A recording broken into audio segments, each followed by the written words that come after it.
کالا جادو قسط نمبر 30۔ اب ابا کا چہرہ نظر آئے گا، امی ہوگی یا شمسہ، مگر وہ دروازہ کھلا تو ان میں سے ایک چہرہ بھی آنکھوں کے سامنے نہیں تھا۔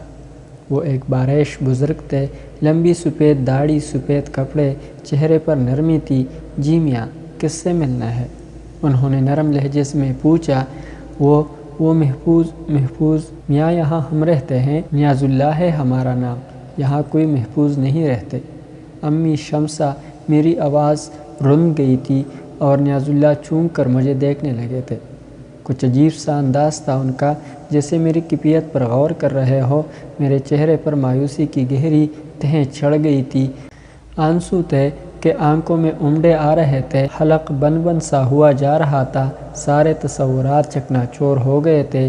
یہ چند قدم کا فاصلہ تو میں نے خوابوں کے محل بنا کر طے کیا تھا۔ دل نے یقین کر لیا تھا کہ ماں باپ کا چہرہ نگاہوں کے سامنے ہوگا، مگر یہ سب کچھ کہاں سے آئے ہیں میاں؟ سانسی کے رہنے والے ہیں یا کہیں باہر سے آئے ہیں؟ بزرگ نیاز اللہ نے بدستور نرم لہجے میں پوچھا اور میں ایک بار پھر چونک پڑا۔ اگر میرے ماں باپ اس گھر میں نہیں رہتے تو شمسہ یہاں کہاں سے آئی؟ میں نے بزرگ کے عقب میں اندر جھانکتے ہوئے کہا، جناب یہاں ابھی میری بہن آئی ہے، شمسہ ہے اس کا نام، سیاہ برقع اوڑھے ہوئی تھی، ہاتھ میں چٹائی کی بنی ایک ٹوکری تھی، وہ میری بچھڑی ہوئی بہن ہے۔ ریلوے اسٹیشن پر میں نے اسے دیکھا، لیکن ریل دور نکل چکی تھی۔ میں نے زنجیر کھینچ کر ریل روکی اور نیچے کود پڑا۔ جب ریلوے اسٹیشن پر پہنچا تو وہ تانگے میں بیٹھ کر چل پڑی تھی اور بمشکل تمام میں دوسرے تانگے میں اس کا پیچھا کرتا ہوا یہاں تک آیا ہوں۔ میں نے اپنی آنکھوں سے آپ کے گھر میں داخل ہوتے ہوئے دیکھا ہے۔ نیاز اللہ کی آنکھیں حیرت سے پھیل گئی۔ تمہاری بہن شمسہ؟ جی، وہ ابھی برقع میں ملبوس، مگر وہ تو میری بیٹی عزیزہ ہے، اپنی خالہ کے ہاں گئی تھی، 1 ماہ کے بعد وہاں سے واپس آئی ہے۔ ہو سکتا ہے تمہیں غلط فہمی ہوئی ہو۔ اچھا یوں کرو، آؤ ذرا اندر آؤ۔ آ جاؤ، جھجکنے کی ضرورت نہیں۔ میں ہچکچایا تو نیاز اللہ صاحب نے میرا ہاتھ پکڑ لیا اور دروازے سے اندر لے گئے۔ چھوٹا سا صحن تھا، اس کے بعد برآمدہ، جس کے اندر 3 کمروں کے دروازے اور نہ جانے کیا۔ برآمدے میں ایک تخت پڑا ہوا تھا جس پر دری اور سفید چادر بچھی ہوئی تھی، ایک طرف چوکی بچھی ہوئی تھی جس پر جائے نماز رکھی ہوئی تھی، جائے نماز پر ہزاری تسبیح رکھی ہوئی تھی۔ بزرگ مجھے برآمدے میں لے آئے اور تخت پر بیٹھنے کا اشارہ کیا، پھر انہوں نے آواز لگائی، عزیزہ بیٹی، عزیزہ ذرا باہر آؤ۔ آئی ابا جان، کپڑے بدل رہی ہوں، جواب ملا۔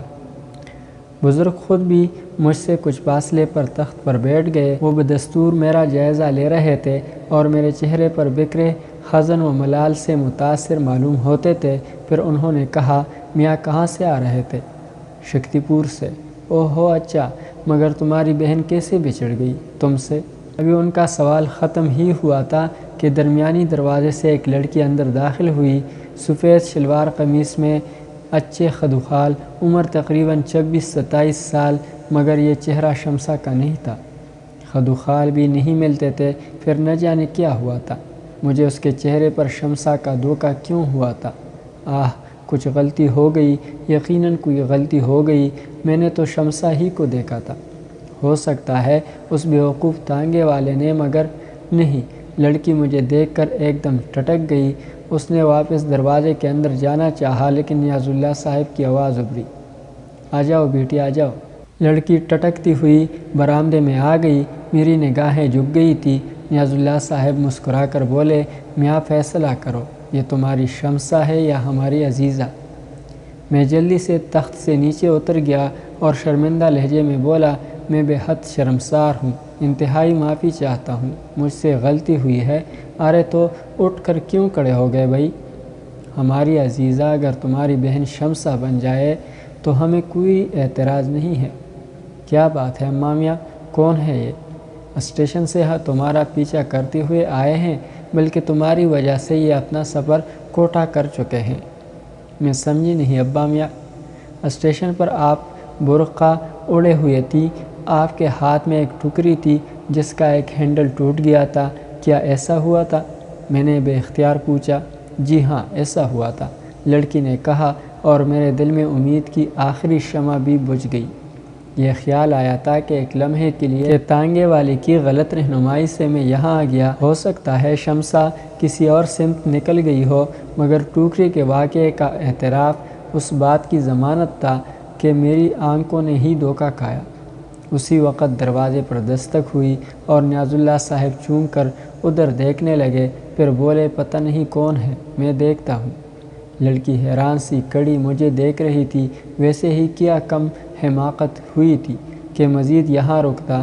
نیاز اللہ کے پیچھے پیچھے ہی دروازے تک آیا۔ دروازہ کھلا تو سامنے ہی اس تانگے والی کی شکل نظر آئی جس ریل گھوڑے نے بمشکل تمام یہاں تک پہنچایا تھا۔ تانگے والا میری شکل دیکھتی ہی بولا، نوٹ تھوڑا لائے ہیں؟ جی آپ کا پھوٹے پیسے لے لیں۔ نیاز اللہ چونک کر مجھے دیکھنے لگے۔ تانگے والے کی بات ایسی تھی کہ مجھے ہنسی آ جاتی، مگر تقدیر میں تو آنسو ہی آنسو لکھے ہوئے تھے۔ ہنس نہ پایا اور تانگے والے سے کہا، بھائی میں نے تم سے پھوٹے پیسے واپس تو نہیں مانگے تھے۔ تانگے والا حیرت سے بولا، مگر نوٹ تو جی آپ نے ہمیں 10 روپے کا دیا تھا اور یہاں تک کا بنتا ہے 1.25 روپیہ، باقی پیسے کا ہم کیا کریں؟ تانگے والا معصومیت سے بولا۔ نیاز اللہ صاحب نے میری طرف دیکھا، پھر ہاتھ بڑھا کر تانگے والے سے پیسے لے لیے اور تانگے والا اطمینان سے واپس مڑ گیا۔ نیاز اللہ صاحب ہنستے ہوئے مڑے اور پیسے میری طرف بڑھاتے ہوئے بولے، یہ تو اپنا رزق اللہ ہی سے مانگتے ہیں میاں، کسی انسان سے بخشش لینے کی عادت نہیں ہے انہیں۔ مگر یہ تم تیار کہاں کے لیے ہو رہے ہو؟ جی میں جانا چاہتا ہوں اور ایک بار پھر آپ سے معافی مانگ رہا ہوں۔ آپ کی جگہ کوئی اور ہوتا تو میری اس حرکت سے ناراض ہو جاتا، لیکن آپ نے، خدا آپ کو اس کا اجر دے، ساری باتیں ٹھیک ہیں، مگر آپ تشریف کہاں لے جا رہے ہیں؟ آئیے، اب آپ ہمیں ایسا گیا گزرا بھی نہ سمجھے کہ ہم آپ کو ایک پیالی چائے بھی نہ پلا سکیں۔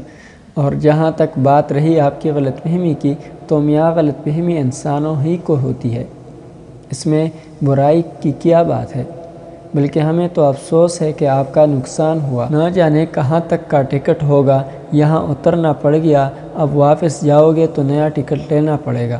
میں نے جلدی سے جیب سے ٹکٹ نکال کر نیاز اللہ صاحب کے سامنے کر دیا تاکہ اپنی سنائی ہوئی کہانی کی تصدیق کر دوں۔ نیاز اللہ صاحب نے ایک بار پھر میرا ہاتھ پکڑا اور مجھے واپس لا کر تخت پر بٹھا دیا۔ لڑکی ابھی تک اپنی جگہ کھڑی ہوئی تھی۔ نیاز اللہ نے اس سے کہا، عزیزہ بیٹی، تھکی ہوئی تو ہوگی، لیکن ہم جانتے ہیں کہ ہمیں ناشتہ کرائے بغیر تمہیں نیند نہیں آئے گی، اور پھر اب تو ہمارے مہمان بھی آئے ہیں، چنانچہ ہو جائے ذرا جلدی سے تیاری، انڈے نعمت خانے میں رکھے ہیں اور تمہارے ہاتھوں کی بھی مثال پراٹھے، میاں نہ معلوم مزہ نہ آ جائے تو ہمارا ذمہ۔ اماں بیٹو، تکلف پر تکلف کیے جا رہے ہو، میاں لکھنؤ کے ہو کیا؟ بیٹو بھائی بیٹو، کم از کم اپنا نام تو بتاؤ۔ کچھ ایسا عجیب لہجہ تھا ان کا، ایسی اپنائیت اور محبت تھی کہ حلق میں پھنسا ہوا گولا پھوٹ بہا اور نہ جانے کس طرح آنسوں کے ساتھ سسکیاں ابل پڑی۔ عزیزہ جو دروازے کی جانب مڑنے ہی والی تھی، ٹھٹک کر رک گئی۔ نیاز اللہ بھی حیران رہ گئے تھے، مگر میں کیا کرتا؟ نہ جانے کیوں میں نے اس لڑکی کو شمسا کے روپ میں دیکھا تھا اور میرا وجود تہ و بالا ہو کر رہ گیا تھا۔ پھر نہ جانے دل میں کیا کیا آس لیے اس دروازے تک کا فاصلہ طے کیا تھا۔ برسوں کے بچھڑے ہوئے کو دیکھنے کی آس بندی تھی، لیکن نیاز اللہ اور عزیزہ مجھے تعجب سے دیکھتے رہے۔ ان کے سامنے اس طرح روتے ہوئے سخت شرمندگی ہو رہی تھی، لیکن بند ٹوٹ گیا تھا، بہاؤ رو کے نہ رک رہا تھا۔ دونوں ہاتھوں سے چہرہ چھپا لیا، پھر بھی برداشت نہ ہو سکا تو تیزی سے دروازے کی طرف دوڑ پڑا اور دروازہ کھول کر باہر نکل گیا۔ نیاز اللہ کی آوازیں سنائی دی تھی، یقیناً روک رہے ہوں گے، مگر میں نہ روکا اور ان کے گھر سے بہت دور نکل آیا۔ اس عالم میں سڑکوں پر بھاگنا بڑا عجیب سا تھا، خود کو سنبھالنا بے حد ضروری۔ سامنے ہی بڑھ کا ایک درخت نظر آیا جس کا تنا بے حد چوڑا تھا، اس کی آڑ میں رک گیا، ادھر ادھر دیکھا۔ ویسے بھی سانسی بہت بڑی جگہ نہیں تھی، آبادی بھی بہت زیادہ نہیں تھی، چنانچہ اس وقت بھی آس پاس لوگ نظر نہیں آئے اور یہاں مجھے کافی سکون ملا۔ درخت کے تنے سے ٹیک لگا کر بیٹھ گیا، آنسو خشک کیے۔ بوریا چرن کے خلاف دل میں جو نفرت تھی وہ انتہا کو پہنچی ہوئی تھی۔ کیا کروں، اس کمبخت کا کیا کروں؟ ہمیشہ اسی چوٹ دیتا ہے کہ دل سینے سے باہر نکل آئے۔ یقینی طور پر وہ بھی میرا نظری دھوکہ تھا۔ میں نہ جانے کون سے بہتر راستے کی سمت سفر کر رہا تھا۔ ہو سکتا تھا ادھر میری منزل ہو، اور پھر رتولی کے اس سکے نے جو کچھ مجھے بتایا تھا وہ بھی میرے لیے باعث دلچسپی تھا۔ لیکن بوریا چرن کمبخت مجھ پر بھرپور نگاہیں رکھے ہوئے تھا اور کہیں بھی میری دال گلنے نہیں دے رہا تھا۔ وہ لڑکی شمسا کی شکل میں دکھا کر اس نے مجھے ریل سے نیچے اتار دیا تھا۔ خیر بوریا چرن، ایک وقت تو ایسا آئے گا جب میں تجھ پر حاوی ہو جاؤں گا۔ جو خیال تیرے دل میں ہے اس کی تکمیل نہ کرنے کو تو میں نے اپنا ایمان بنا لیا ہے، اور اس ایمان کو زندگی سے زیادہ قیمتی قرار دیا ہے۔ دیکھوں گا اس جدوجہد میں زندگی کب اور کس طرح چلی جاتی ہے، لیکن پیر پاگن کے مقدس مزار کی بے عزتی یا بے حرمتی اپنے پورے خاندان کی زندگی کی قیمت پر بھی نہیں کروں گا۔ ہاں بوریا چرن، میں ایسا کبھی نہیں کروں گا۔ تو بھی دیکھنا کہ تیرا واسطہ ایک مسلمان سے پڑا ہے۔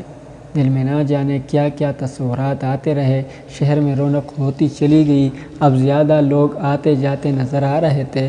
پہلے تو یہ سوچا تھا کہ ہو سکتا ہے کہ کسی غلط تانگے کا تعاقب کر بیٹھا ہوں، لیکن جب نیاز اللہ صاحب کی بیٹی نے ٹوکری گرنے کے واقعے کو بھی تسلیم کر لیا تو اس کے بعد کوئی شک نہیں رہ گیا، اور اب یہاں شمسا کی تلاش بیکار ہی تھی۔ بہت دیر تک وہاں بیٹھا رہا، اس کے بعد سانسی شہر کا جائزہ لینے کے بارے میں سوچا اور وہاں سے چل پڑا۔ یوں ہی نہ جانے کہاں مارا مارا پھرتا رہا، کوئی تصور ذہن میں نہیں تھا، کھانے پینے کا بھی کچھ ہوش نہیں تھا۔ دل تھا کہ مسلسل رو رہا تھا۔ دوپہر ہو گئی اور سورج عروج پر پہنچ گیا۔ گرمی کافی تھی۔ میں ایک درخت کے سائے میں جا بیٹھا۔ صبح سے کچھ کھایا پیا نہیں تھا۔ ہوا یہ سوچ رہا تھا کہ اب یہاں رکنا بیکار ہے، ریلوے اسٹیشن جاؤں، اپنا حلیہ درست کروں اور سانسی سے کہیں اور چل پڑوں۔ کہاں مراد آباد کا سفر بھی کیا جا سکتا ہے۔ باقاعدہ معلومات حاصل کرنے کے بعد وہاں ممکن ہے ان صاحب کے بارے میں کچھ معلوم ہو جائے اور ان سے مامور ریاض کے بارے میں۔ اب تو کوئی جگہ ایسی نہیں رہی تھی جہاں اعتماد کے ساتھ جا سکتا اور اپنے ماں باپ کو تلاش کر سکتا۔ کتنی عجیب و غریب بات تھی، میں نے خود ہی انہیں چھوڑا تھا، ان سے دور ہو گیا تھا، میں ان کی مشکلات میں ساتھ نہیں دے سکا تھا، اور اب میری آرزو تھی کہ وہ ایک بار مجھے نظر آ جائیں۔ اس کے علاوہ کچھ بھی تو نہیں تھا میری زندگی میں۔ نہ صحیح، لیکن بہرحال جینا تو ہے۔ بہت کچھ اور گزرا تھا کہ میں نے کسی کے قدموں کی آہٹ سنی۔ کوئی میرے سامنے آ کر کھڑا ہو گیا تھا۔ چوم کر دیکھا تو۔ ناظرین، اگلی قسط تک اللہ حافظ۔